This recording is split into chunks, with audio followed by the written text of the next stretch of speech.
Assalamualaikum warahmatullahi wabarakatuh. Berjumpa kembali bersama saya di channel Hikmah Alam. Apa kabar semua sahabat-sahabat yang beriman? Terima kasih bagi yang sudah menonton dan subscribe channel saya. Semoga Allah memberikan kesejahteraan, kesehatan, dan dilimpahkan rezekinya serta dimudahkan segala urusannya. Bagi yang belum subscribe, alangkah baiknya tekan tombol subscribe terlebih dahulu di bawah kolom video ini. Oke, kali ini kita akan membahas kisah sejarah Sunan Ampel. Kenalkah Anda dengan daerah Bukhara? Bukhara ini terletak di Samarkand. Sejak dahulu daerah Samarkand dikenal sebagai daerah Islam yang menelorkan ulama-ulama besar seperti sarjana hadis terkenal, yaitu Imam Bukhari yang masyhur sebagai pewaris hadis sahih. Di Samarkand ini ada seorang ulama besar bernama Syekh Jamaluddin Jumadil Kubro. Seorang ahlu sunnah bermazhab Syafi'i, beliau mempunyai seorang putra bernama Ibrahim. Karena berasal dari Samarkand, maka Ibrahim kemudian mendapat tambahan Samarkandi. Orang Jawa sangat sukar mengucapkan Samarkandi, maka mereka hanya menyebutnya sebagai Syekh Ibrahim Asmarakandi. Syekh Ibrahim Asmarakandi ini diperintahkan oleh ayahnya, yaitu Syekh Jamaluddin Jumadil Kubro, untuk berdakwah ke negara-negara Asia. Perintah ini dilaksanakan dan beliau kemudian diambil menantu oleh Raja Cempa. Dijodohkan dengan putri Raja Cempa yang bernama Dewi Chandrawulan. Negeri Cempa ini menurut sebagian ahli sejarah terletak di Muang Thai. Dari perkawinannya dengan Dewi Chandrawulan, maka Ibrahim Asmarakandi mendapat dua orang putra, yaitu Sayyid Ali Rahmatullah dan Sayyid Ali Murtado. Sedangkan adik Dewi Chandrawulan yang pertama, Dewi Drawarawati, diperistri oleh Prabu Brawijaya Majapahit. Dengan demikian keduanya adalah keponakan Ratu Majapahit dan tergolong putra bangsawan atau pangeran kerajaan. Para pangeran atau bangsawan kerajaan pada waktu itu mendapat gelar Rahadian yang artinya tuanku. Dalam proses selanjutnya, sebutan ini cukup dipersingkat menjadi Raden. Raja Majapahit sangat senang mendapat istri dari negeri Cempa yang wajahnya dan kepribadiannya sangat memikat hati, sehingga istri-istri lainnya diceraikan. Banyak yang diberikan kepada para adipatinya yang tersebar di seluruh Nusantara. Salah satu contoh adalah istri yang bernama Dewi Kian, seorang putri Cina yang diberikan kepada Adipati Aryo Damar di Palembang. Ketika Dewi Kian diceraikan dan diberikan kepada Aryo Damar, saat itu sedang hamil 3 bulan. Aryo Damar tidak diperkenankan menggauli putri Cina itu sampai si jabang bayi terlahir ke dunia. Bayi dari rahim Dewi Kian itulah yang nantinya bernama Raden Hasan, atau lebih terkenal dengan nama Raden Patah, salah seorang murid Sunan Ampel yang menjadi raja di Demak Bintoro. Kerajaan Majapahit sesudah ditinggal Mahapatih Gajah Mada dan Prabu Hayam Wuruk mengalami kemunduran drastis. Kerajaan terpecah belah karena terjadinya perang saudara. Dan para adipati banyak yang tak loyal lagi kepada keturunan Prabu Hayam Wuruk, yaitu Prabu Brawijaya Kertabumi. Kalau Prabu Kertabumi, pajak dan upeti kerajaan tak banyak yang sampai ke istana Majapahit, lebih sering dinikmati oleh para adipati itu sendiri. Hal ini membuat sang Prabu bersedih hati. Lebih-lebih lagi dengan adanya kebiasaan buruk kaum bangsawan dan para pangeran yang suka berpesta pora dan main judi serta mabuk-mabukan. Prabu Brawijaya sadar betul bila kebiasaan semacam itu diteruskan, negara akan menjadi lemah, dan jika negara sudah kehilangan kekuatannya, betapa mudahnya musuh untuk menghancurkan Majapahit Raya. Ratu Dwarawati, yaitu istri Prabu Brawijaya, mengetahui kerisauan hati suaminya. Dengan memberanikan diri, dia mengajukan pendapat kepada suaminya. Saya mempunyai seorang keponakan yang ahli mendidik dalam hal mengatasi kemerosotan budi pekerti, kata Ratu Dwarawati. Betulkah? Tanya sang Prabu. Ya, namanya Sayyid Ali Rahmatullah, putra dari Kanda Dewi Chandrawulan di negeri Cempa. Bila Kanda berkenan, saya akan meminta Ramanda Prabu di Cempa untuk mendatangkan Ali Rahmatullah ke Majapahit ini.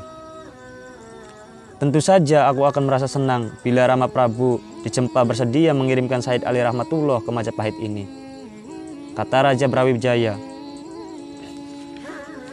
Maka pada suatu hari diberangkatkan utusan dari Majapahit ke negeri Cempa untuk meminta Said Ali Rahmatullah datang ke Majapahit. Kedatangan utusan Majapahit disambut gembira oleh Raja Cempa. Dan Raja Cempa tidak keberatan melepas cucunya di Majapahit untuk meluaskan pengalamannya. Keberangkatan Said Ali Rahmatullah ke tanah Jawa tidak sendirian. Ia ditemani oleh ayah dan kakaknya, sebagaimana disebutkan di atas. Ayah Said Ali Rahmat adalah Syekh Maulana Ibrahim Asmarakandi dan kakaknya bernama Said Ali Murtado. Diduga mereka tidak langsung ke Majapahit, melainkan mendarat di Tuban. Tetapi di Tuban, tepatnya di desa Gisik Harjo, Syekh Maulana Malik Ibrahim Asmarakandi jatuh sakit dan meninggal dunia. Beliau dimakamkan di desa tersebut yang masih termasuk Kecamatan Palang Kabupaten Tuban. Said Murtado kemudian meneruskan perjalanan. Beliau berdakwah keliling daerah Nusa Tenggara, Madura, dan sampai Bima. Di sana beliau mendapat sebutan Raja Pandita Bima. Dan akhirnya berdakwah di Gresik mendapat sebutan Raden Santri. Beliau wafat dan dimakamkan di Gresik. Said Ali Rahmatullah meneruskan perjalanan ke Majapahit menghadap Prabu Brawijaya sesuai permintaan Ratu Dwarawati. Kapal layar yang ditumpanginya mendarat di Pelabuhan Canggu. Kedatangannya disambut dengan sukacita oleh Prabu Kertabumi. Lebih-lebih lagi Ratu Dwarawati, bibinya sendiri, wanita itu memeluknya erat-erat, seolah sedang memeluk kakak perempuannya yang berada di istana kerajaan Cempa. Wajah keponakannya itu memang mirip dengan kakak perempuannya. Nanda Rahmatullah, bersediakah engkau memberikan pelajaran atau mendidik kaum bangsawan dan rakyat Majapahit agar mempunyai budi pekerti mulia? Tanya sang Prabu setelah Said Rahmatullah beristirahat melepas lelah. Dengan sikapnya yang sopan, tutur kata halus, Said Ali Rahmatullah menjawab, "Dengan senang hati Gusti Prabu, saya akan berusaha sekuat-kuatnya untuk mencurahkan kemampuan saya mendidik mereka." "Bagus," sahut sang Prabu. "Bila demikian kau akan kuberi hadiah sebidang tanah berikut bangunannya di Surabaya. Di sanalah kau akan mendidik para bangsawan dan pangeran Majapahit agar berbudi pekerti mulia." "Terima saya haturkan Gusti," jawab Said Ali Rahmatullah. Disebutkan dalam literatur bahwa selanjutnya Said Ali Rahmatullah menetap beberapa hari di istana Majapahit dan dijodohkan dengan salah satu putri Majapahit yang bernama Dewi Condrowati atau yang dikenal dengan Nyai Ageng Manila. Dengan demikian, Said Ali Rahmatullah adalah salah seorang pangeran Majapahit karena dia adalah menantu Raja Majapahit. Semenjak Said Ali Rahmatullah diambil menantu Raja Brawijaya, maka beliau adalah anggota keluarga kerajaan Majapahit atau salah seorang pangeran. Para pangeran pada zaman dulu ditandai dengan nama depan Rahadian atau Raden yang berarti tuanku. Selanjutnya beliau lebih dikenal dengan sebutan Raden Rahmat. Ampel Denta. Selanjutnya pada hari yang telah ditentukan berangkatlah rombongan Raden Rahmat ke sebuah daerah di Surabaya yang kemudian disebut Ampel Denta. Rombongan itu melalui desa Kriyan. Wonokromo terus memasuki Kembang Kuning. Selama dalam perjalanan beliau juga berdakwah kepada penduduk setempat yang dilaluinya. Dakwah yang pertama kali dilakukannya cukup unik. Beliau membuat kerajinan berbentuk kipas yang terbuat dari akar tumbuh-tumbuhan tertentu dan anyaman rotan. Kipas-kipas itu dibagikan kepada penduduk setempat secara gratis. Para penduduk hanya cukup menukarkan dengan kalimat syahadat. Penduduk yang menerima kipas itu merasa sangat senang. Terlebih setelah mereka mengetahui kipas itu bukan sembarang kipas. Akar yang dianyam bersama rotan itu ternyata berdaya penyembuh bagi mereka yang terkena penyakit batuk dan demam.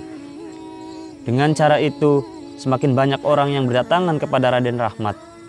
Pada saat demikianlah ia memperkenalkan keindahan agama Islam sesuai tingkat pemahaman mereka. Cara itu terus dilakukan hingga rombongan memasuki desa Kembang Kuning.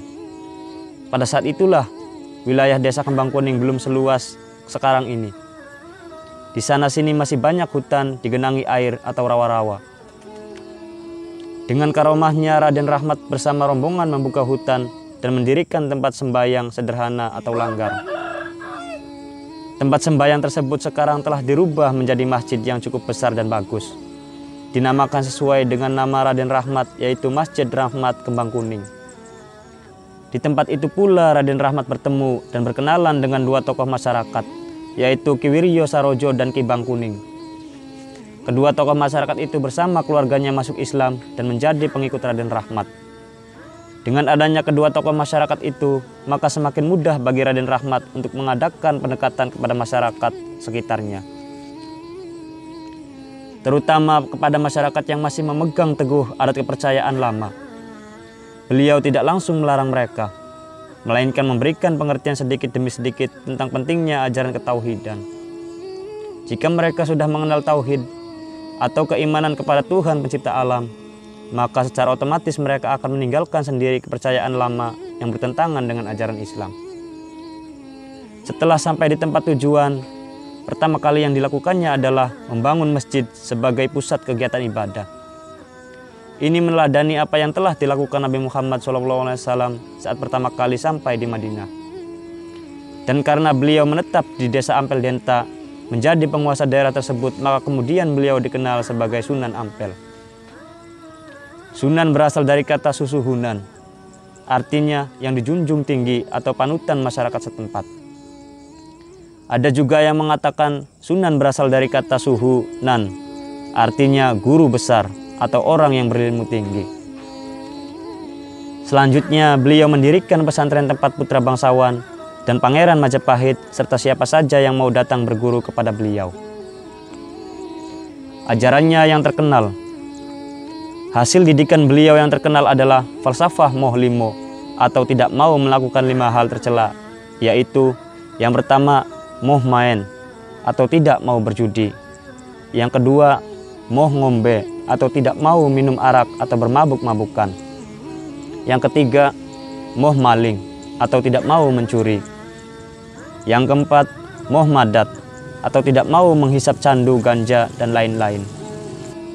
Yang kelima adalah moh madon atau tidak mau berzina atau main perempuan yang bukan istrinya. Prabu Brawijaya sangat senang atas hasil didikan Raden Rahmat. Raja menganggap agama Islam itu adalah ajaran budi pekerti yang mulia. Maka ketika Raden Rahmat kemudian mengumumkan ajarannya adalah agama Islam, maka Prabu Brawijaya tidak menjadi marah. Hanya saja ketika dia diajak untuk memeluk agama Islam, ia tidak mau. Ia ingin menjadi Raja Buddha yang terakhir di Majapahit. Raden Rahmat diperbolehkan menyiarkan agama Islam di wilayah Surabaya, bahkan di seluruh wilayah Majapahit. Dengan catatan bahwa rakyat tidak boleh dipaksa. Raden Rahmat pun memberi penjelasan bahwa tidak ada paksaan dalam beragama. Sesepuh Wali Songo. Setelah Syekh Maulana Malik Ibrahim wafat, maka Sunan Ampel diangkat sebagai sesepuh Wali Songo, sebagai mufti atau pimpinan agama Islam setanah Jawa. Beberapa murid dan putra Sunan Ampel sendiri juga menjadi anggota Wali Songo. Mereka adalah Sunan Giri, Sunan Bonang, Sunan Derajat, Sunan Kalijaga, Sunan Muria, Sunan Kota atau Raden Patah, Sunan Kudus, dan Sunan Gunung Jati. Raden Patah atau Sunan Kota memang pernah menjadi anggota Wali Songo, menggantikan kedudukan salah seorang wali yang meninggal dunia.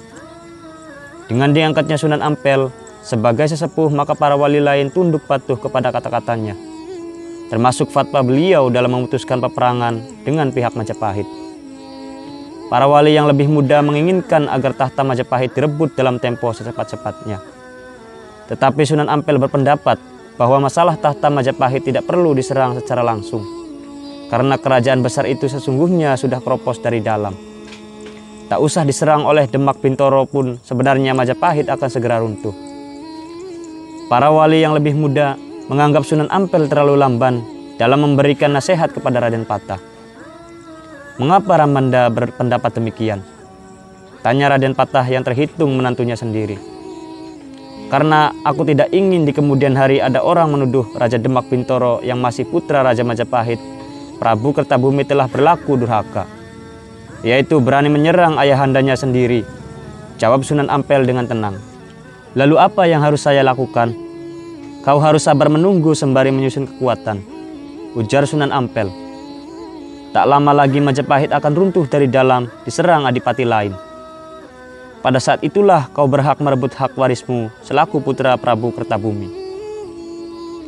Majapahit diserang adipati lain. Apakah saya tidak berkewajiban membelanya? Inilah ketentuan Tuhan. sahut Sunan Ampel. Waktu kejadiannya masih dirahasiakan. Aku sendiri tidak tahu persis kapankah peristiwa itu akan berlangsung. Yang jelas bukan Adipati yang menyerang Majapahit itu. Sunan Ampel adalah penasehat politik Demak Bintoro, sekaligus merangkap pemimpin Wali Songo atau mufti agama setanah Jawa. Maka fatwanya dipatuhi semua orang. Kekhawatiran Sunan Ampel tersebut memang terbukti. Di kemudian hari ternyata ada orang-orang pembenci Islam memutarbalikkan fakta sejarah. Mereka menuliskan bahwa Majapahit jatuh diserang oleh kerajaan Demak Bintoro, yang rajanya adalah putra Raja Majapahit sendiri. Dengan demikian Raden Patah dianggap sebagai anak durhaka. Ini dapat Anda lihat di dalam serat Darmo Gandul maupun sejarah yang ditulis sarjana Kristen pembenci Islam. Raden Patah dan para wali lainnya tunduk patuh pada fatwa Sunan Ampel. Tibalah saatnya Sunan Ampel wafat pada tahun 1478 Masehi. Sunan Kalijaga diangkat sebagai penasehat sebagian politik Demak. Sunan Giri diangkat sebagai pengganti Sunan Ampel sebagai mufti, pemimpin para wali dan pemimpin agama setanah Jawa. Dan itulah kisah sejarah dari Sunan Ampel. Semoga pembahasan ini dapat bermanfaat bagi kita serta dapat menambah wawasan dan pengetahuan kita. Mohon maaf apabila ada kata-kata saya yang salah dan juga penulisan dari buku pembahasan yang saya baca. Akhir kata, wabillahi taufiq wal hidayah. Wassalamualaikum warahmatullahi wabarakatuh.